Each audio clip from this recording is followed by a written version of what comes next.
नमस्कार, RV22 न्यूजमध्ये आपलं सर्वांचं स्वागत।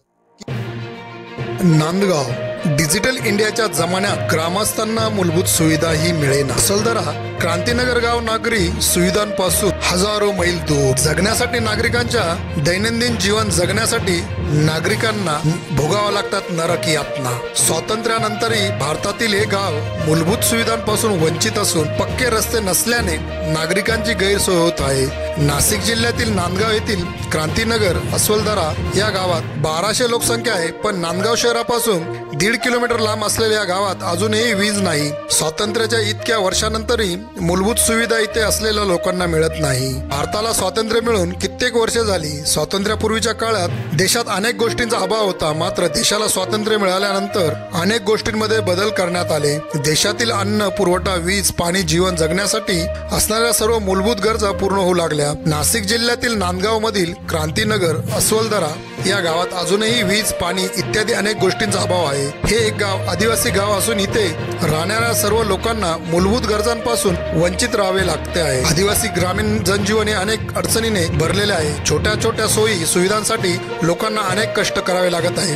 गावात वीज आणि पाणी नसल्याने पाणी आणण्यासाठी लांब लांब पर्यंत पायी चालत जावे लागत आहे। तसंच आपल्या पदर खर्चाने विहिरी खोदून पाणी आणलं, मात्र ते पाणी पिण्याजोगे नसल्याने तरी नाईलाजास्तवर पाणी प्यावे लागते। तसेच वीज नसल्याने संपूर्ण गावात रात्रीच्या वेळी अंधार असतो। या गावात वीज नसल्याने रात्री भयानक परिस्थिती निर्माण होते। अनेकदा पिण्याच्या पाण्यासाठी दररोज 1000 रुपये देऊन टँकरने पाणी विकत घ्यावे लागते। गावामध्ये जाण्यासाठी पक्के रस्ते नसल्याने गावात जाणे कठीण आहे। या गावाचा इतर कोणत्याही गावासोबत संपर्क नाही। शहरांपासून लांब असलेल्या गावात जाण्यासाठी पक्के रस्ते नसल्याने नागरिकांना चालत प्रवास करावा लागतो। गावातील एखादी व्यक्ती आजारी पडल्यानंतर तिच्या उपचारासाठी रुग्णालय नसल्याने आपत्कालीन परिस्थितीत रुग्णाला खाटेवर रुग्णालयात घेऊन जावे लागते। मूलभूत सोयी सुविधांचा अभाव असलेल्या गावात ग्रामीण शासन व प्रशासनाकडून ग्रामस्थांनी मदतीची अपेक्षा केली आहे। म्हणून पंतप्रधान नरेंद्र मोदी यांच्या डिजिटल इंडियाच्या जमान्यात क्रांतीनगर अस्वलदरा हे गाव नक्की डिजिटल इंडियाच्या प्रकाश झोतात कधी येणार हे बघणे महत्त्वाचे ठरणार आहे। RV22 न्यूज साठी RV22 news team bureau Nandgaon.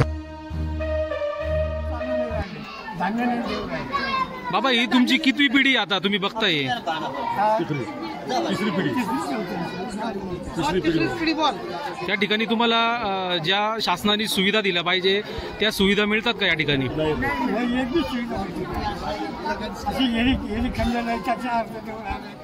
पाणी हे पीक पाणी नाही निघत, वर्ष पाऊस येतोच चालला, त्याच्यात कुठे पीक निघते ते खायला पाहिजे। 2-2, 3-3 पीक पाणी पाणी लागते। काय नाव तुमचं? संतोष केरणे, क्रांतीनगर अस्वलदरा। हा, कुठला परिसर आहे नेमकं? नांदगाव? हा, नांदगाव परिसर, तालुका परिसर। काय समस्या आहे तुमच्या? आमची रस्त्याची समस्या, आमच्या पुऱ्या गावची समस्या आहे। तर आत्तापर्यंत रस्त्याची सोय नाही, आम्हाला संडास बाथरूमची सोय नाही, गावामध्ये अजून पाण्याची सोय नाही, पाण्याची टाकी आत्तापर्यंत नाहीच आहे। विहीर आहे, त्याच्यात मोटर नाही, ती पहिल्यापासून कशी झाली, ते उन्हाळ्यामध्ये पाणीसुद्धा राहत नाही, प्यायला पाणी नाही। अजून एवढा पावसाळा गेला की प्यायला पाणी नाही, टँकरने पाणी चालू आहे। इथं शासनाची माणसं तुमच्याकडे लक्ष देतात का? नाही, शासनाचं माणूस आत्तापर्यंत कोणीच नाही। अजून गावाचे रेशन कार्ड नाही का, काहीच नाही। हा मतदारसंघ तुम्हाला खासदार आमदार कोण आहे ते माहिती आहे? हा, आमदार आता अनिल अण्णा गांधी, सुहास गांधी। त्यांनी तुमच्या समस्या कधी जाणून घेतल्या का? हा, समस्या त्यांच्यापर्यंत मांडल्या, पण आतापर्यंत ते म्हणत्या करू एवढंच चाललंय, पण अजून काही केलं नाही। त्यांच्यापर्यंत जाऊन आलो तरी सुद्धा नाही, आतापर्यंत काहीच नाही। आता चांगले गावगावी ना, घराघरा वस्तीवर रस्ते झाले, अजून आम्हाला गावचा रस्ता नाही। या ठिकाणी तुम्हाला घरकुल भेटलेले आहे का? घरकुल नाही, अजून घरकुल पण नाही, विहिरी सुद्धा नाही। म्हणजे तुम्ही सगळ्याच गोष्टीपासून वंचित आहे? सगळ्याच गोष्टीपासून वंचित। आतापर्यंत शेतीसाठी आम्हाला आतापर्यंत ट्रान्सफर नाही का, लाईट सुद्धा नाही। या ठिकाणी तुम्ही शासनापर्यंत तुमच्या बाजू मांडल्या का कधी? शासनापर्यंत तर नाही गेलो, पण आमचं काम आहे तिथपर्यंत जाणं, पंचायतपर्यंत गेलो, तिथून ते पण म्हणतात करू, ते झालं. त्याच्यानंतर आमदारपर्यंत गेलो, सुहास अण्णा कांदेपर्यंत, ते म्हणत्या करू, पण आतापर्यंत काहीच नाही. त्याच्या पुढं आम्ही काही गेलो नाही. आतापर्यंत 70 वर्ष झाले, तेव्हापासून गावाला रस्ता बरोबर तर नाहीच आहे. रस्ता नाही, विहिरीची पाण्याची सोय नाही, गावामध्ये गटार नाही, काय रस्ता नाही, गावात सिमेंट कॉन्क्रीट करायचं. आत्तापर्यंत काही ठिकाणी असं आहे का वस्तीपर्यंत रस्ते, पण आमच्या गावापर्यंत रस्ते नाही. आमचे 3 खेडे, पवारवाडा, अस्वलदारा आणि क्रांतीनगर, हे 3 एकच, पण आमच्या पण इकडे पण रस्ते नाही. आणि आत्तापर्यंत जेवढे 70 वर्ष झाले का कोणाचं रेशन कार्डामध्ये, राजधानी रेशनमध्ये नाव नाही, काहीचे नाव नाही, कोणाला आत्तापर्यंत सरकारी सुविधा भेटली नाही. आत्तापर्यंत कोणाला नाही, तर पण या गावाला सुद्धा अशी सरकारी सुविधा भेटली नाही. या ठिकाणी कोणी लोकप्रतिनिधी असेल त्यांना तुमच्या समस्या कधी जाणवल्या का, सांगितल्या का तुम्ही? त्यांच्यापर्यंत भरपूर वेळा सांगितल्या आणि सरकारलाही पण हीच विनंती का आमचा अस्वलदारा, क्रांतीनगर आणि पवारवाडा या असे 3 गाव खेडे मिळून आहे ना पंचायत अलग करून द्या आणि सरकारी योजनेचा का असं नसतं तर पाठपुरावा करा. गेल्या 2-3 महिन्यामध्ये, येणाऱ्या 2-3 महिन्यामध्ये विधानसभा लागणार आहे. आपला पुढचा गावाच्या वतीने काय निर्णय असणार आहे? गावाच्या वतीने निर्णय असं आधी कलेक्टर साहेबांकडे जाऊन लेटर जाणार. आता आम्हाला सरकारी सुविधांपासून वंचित येणार आहे. आता काही इलेक्शनमध्ये आम्ही मतदानासाठी नाही आणि वोटिंग कोणासाठी करणार नाही. सुविधा पुरवल्या तर आम्ही वोटिंगसाठी तयार. या ठिकाणी पवारवाडी आहे, साधारणतः किती लोकसंख्या असेल या ठिकाणी? आतापर्यंत 1200-1300 लोकसंख्या आहे. काय नाव आहे तुमचं? माझं नाव लीलाबाई आहे. काय समस्या, काय सांगणार तुम्ही? आमचं समस्या काय आहे, नाही आमच्या पोरांना शाळा आहे, नाही आम्हाला या जायला रस्ता आहे, नाही आम्हाला या राहायला सोयी घरादाराची आहे, नाही आम्हाला संडास बाथरूम आहे. आम्ही जंगलामध्ये जातो तिथं एवढे मोठे मोठे साप निघते, जवळजवळूनच साप जाते, काही लोकांना साप चावून खाते. नाही आम्हाला सरकारी ॲम्ब्युलन्सची सोयी आहे, नाही रस्ता आहे. आम्ही रातचे बेरातचे एवढ्या कमर पाणीमध्ये चिखलामध्ये फसत जाते पोरं लेकरं. आम्हाला या ठिकाणी एखादी महिला जर डिलिव्हरीला आली तर कुणी येत नाही, ॲम्ब्युलन्सची गाडी कुठली येत नाही. आमच्या डिलिव्हरी झाल्या या लागल्या बाया तर ते मध्येच पुढे बी होऊन जाते, डिलिव्हरीमध्ये दाबून चेपून करून टाकतात, पण ॲम्ब्युलन्स काही येत नाही. सरकारी ॲम्ब्युलन्स आमच्या लोकांना फोन केला काही यायला पाहिजे आमच्या 3 वाड्यांवर. आणि ही योजना माझं आहे. नमस्कार मोदीजी, तुम्हीच आम्हाला काय बी करून द्यायला पाहिजे. तुम्ही मोठे राजा आहे, तुम्ही राजाने जे देणार ते दुसरं कोणी देणार नाही. गावातले लोक आमच्याकडून मतदान घेतात, ते आमचं काही करून देत नाही, त्यांचंच करत आहे. लाख रुपयामध्ये काही घर येत नाही. आमच्या यापर्यंत आम्हाला 50-60 हजार रुपये भेटत येते. 50-60 हजार रुपयामध्ये काही घर होत नाही आणि घरदार काही बांधत नाही, झोपडं बनत नाही. 50-60 हजारमध्ये तर घर पूर्ण येणार. 50-60 हजार रुपयामध्ये मोदीजी तुम्ही आम्हाला काही योजना द्या, काही सवलती करून द्या. आम्ही आदिवासी लोक आहे, कोणाला वावर आहे. काय नाव आहे तुमचं? वनिता नागेश पवार दादा. कुठं राहिला तुम्ही? पवार वस्तीला. आणि नेमका पवार वस्ती कुठं आली? ही वरच्या वाड्यावर खालचा आहे, भोसले वाडा आहे. हा नांदगाव परिसर आहे का? नांदगाव परिसर.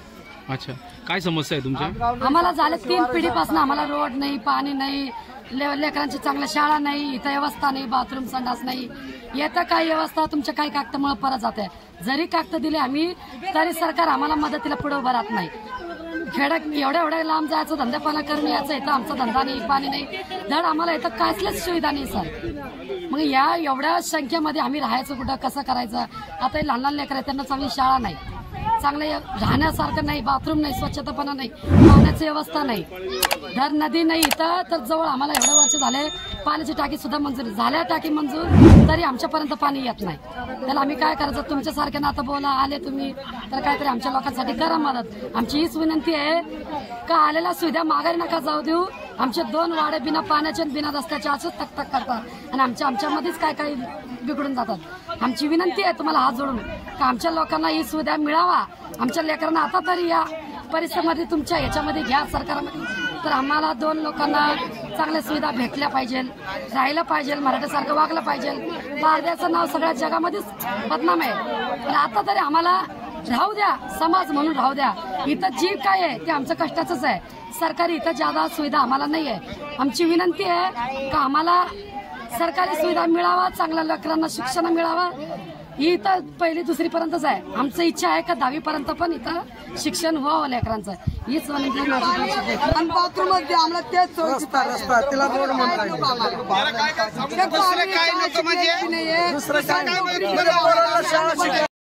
मतदानाचा फायदा घेऊन घेतात. तुमचं काम करून देऊ, आम्ही काम करून द्या, आम्हाला मतदान द्या. मतदान करून द्या, कुठलंच काम आमचं होत नाही. आमचं हिरीचं काम केलं, अर्धवट करून सोडून दिलं त्या लोकांनी. पाईप लावून नुसतं दाखवायसाठी करून अर्धवट टाकून दिलं. आम्हाला रस्ता नाही, पाणी नाही. आम्ही पायी नांदगावला बाजाराला जातो. एवढं कमरापर्यंत पाणी आहे. आम्हाला नदीला पार करून जावं लागतं. आमच्या एवढ्याशे पोरं पाण्यामध्ये वाहून जातात. ते पोरं सुद्धा घेऊन आम्ही दवाखान्यात जातो. डिलिव्हरीच्या बाया आमच्या घरीच होऊन जाते. डिलिव्हरीला जायला रस्ता नाही आम्हाला पाण्याची सोय 70 वर्ष झाले. पाणी बोलून लोक म्हाताऱ्या मरून गेले आमचे. आता जे गावाचे पोरं राहिले त्यांना बी पाण्याची सोय नाही. आम्ही 1-2 किलोमीटरवर जातो नांदगावला बाजाराला पायी. रस्ता नाही, पाणी नाही. टाकीचं काम अर्ध करून सोडून दिलं लोकांनी. या ठिकाणी तुम्हाला पाणी विकत घ्यावं लागतं का? हा, विकत घेऊन प्यायला लागतं आम्हाला पाणी. 1000 रुपये टँकरने पाणी. ते मी 8 दिवस चालतं आम्हाला पाणी. 8-10 दिवस आंघोळ करत नाही आम्ही. हे जेवढे तुम्हाला दिसणार ना बिगर आंघोळीचे लोक आहे आम्ही. आम्हाला जवळ पाणी नदी बी नाहीये. आम्हाला दूर जावं लागतं, लांब जावं लागतं पाणीला, आंघोळीला. संडासला पाणी सुद्धा नाही आम्हाला. कपड्याने कागद पुसून घेतो. तुम्ही उघड्यावरच शौच करता हा, का? उघड्यावर शौच आहे आम्हाला. तुम्हाला घाण दाखवते, ते घाण बी कॅमेरावर करून द्या तुम्ही. सगळ्या रस्त्याने घाण करून ठेवलेले आहे. सगळ्या गल्लीमध्ये घाण करून ठेवलेलं आहे. आता शाळा माणूस दूर जातो थोडंसं. बारीक लेकरं तर घरामध्ये झाकतात, मुततात. घरामधील लग्न पांगळे माणसं झाले ना, त्या पांगळे सुद्धा घरात घाण करतात. याच्याने आम्हाला आजार किती होतो. यांची कोणी पर्याय सुनतात का आमची? आम्ही किती वेळा प्रयत्न केला, किती अर्ज पाठवला आम्ही, आमचं कोणी ऐकतच नाही. किती वेळा आमचा अर्ज पाठवला आम्ही, आमचं कोणी ऐकत नाही. आमची काही प्रयत्न करा, आमची गरिबांची व्यवस्था करा. काही आम्ही आदिवासी लोक आहे. आम्ही या ठिकाणी आदिवासीला तर सगळी सोयता असते का नाही, काय बी भेटतं का या नाही. ठिकाणी लोकप्रतिनिधी आपल्याला भेटायला येतात का? येतात, पण अशा ते लाडू गोडी लावून चालून जातात. आम्हाला मतदान द्या, आम्हाला हे करा ते करा, तुम्हाला काय पाहिजे ते देऊ, तुम्हाला काय पाहिजे ते देऊ, असं बोलून सगळं आमच्याकडून कामं करून घेतात. आणि आम्हाला कोणी कुठलंच काही सोयता देत नाही. मेन आम्हाला येणार रस्ता, बाथरूमची, संडासाची सोय, पाण्याची सोय, रस्त्याची सोय आम्हाला. लाईट बी आम्हाला 8-8 दिवस येत नाही. ना आता महिनाभर लाईट आम्हाला डिप्पू जळून जातो. दिवसातून 10 वेळा लाईट जाते. आम्हाला मीटर दिलं होतं, पण कुठून भरणार आम्ही आदिवासी लोकांना काय काम धंदे नाही. मागून टुगून खाणारे लोक आहे आम्ही. आम्ही कुठून मीटर घेणार? शिक्षणाचं बिल कुठून भरणार? हे शिक्षणाच्या 1ली 2री काय आहे का काय शाळा? आमच्या पोराला विस्तार 1000 रुपये टँकर पाणी घेतो, 2 महिने ते पाणी वापरतो. असं वास मारतो ते पाणी. कामूळ करायचं मन होत नाही, ते पाणी आम्ही पितो.